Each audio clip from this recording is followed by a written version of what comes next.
the biology tutor from instatutors.in, and this is the demo class for mitosis, and the phase which we are going to discuss in this video will be prophase.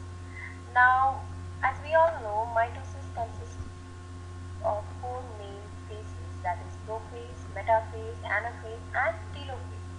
Now, in this particular demo class, we'll be discussing about the first stage of the mitosis, that is the prophase.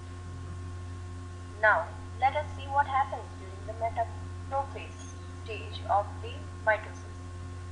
So yes,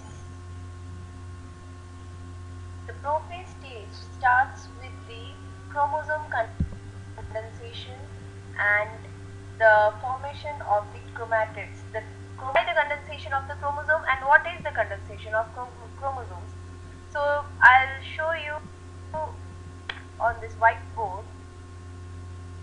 Let me take a new whiteboard. Yes, and let me explain to you how this condensation takes place. Now, we all know during the interphase S phase of the interphase, the replication of the DNA takes place, and the chromosome now has a centromere, which I am showing you with this rounded structure, and this is how the chromosome actually is present at the beginning of the prophase. That means the strands of DNA is not coiled, and it is in this thread-like structure, which is referred to as chromatin fibers.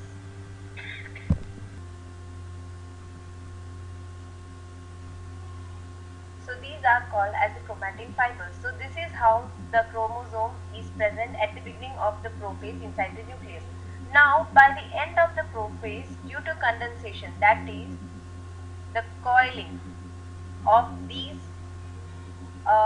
chromosomes, the chromatin fibers, it forms chromosomes which looks something like this.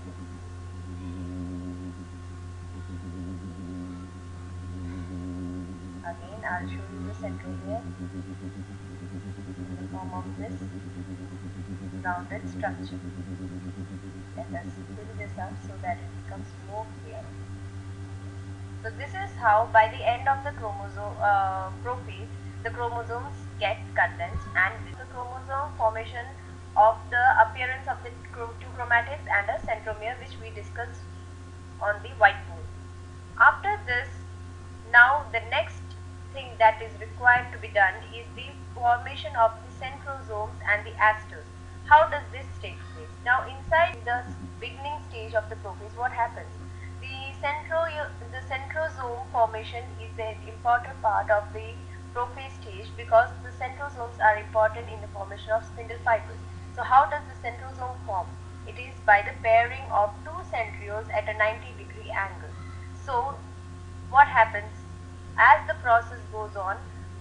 By the end of prophase, you will get a structure like this. The centrioles assemble together to form asters. The spindle fibers start forming and coming out. So the structure so formed is referred to as asters, and these spindle fibers are the ones which are going to help us in the next stage, that is the metaphase.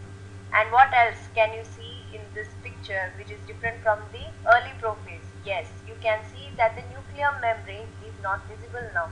That is because the nuclear membrane and the nucleolus also disintegrate by the end of the prophase, and along with these, the Golgi bodies and the endoplasmic reticulum, the cell organelles, also disintegrate.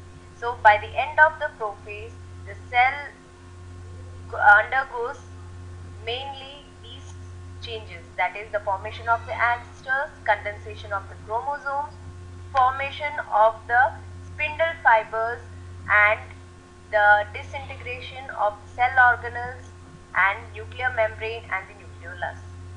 So I hope this is clear to you.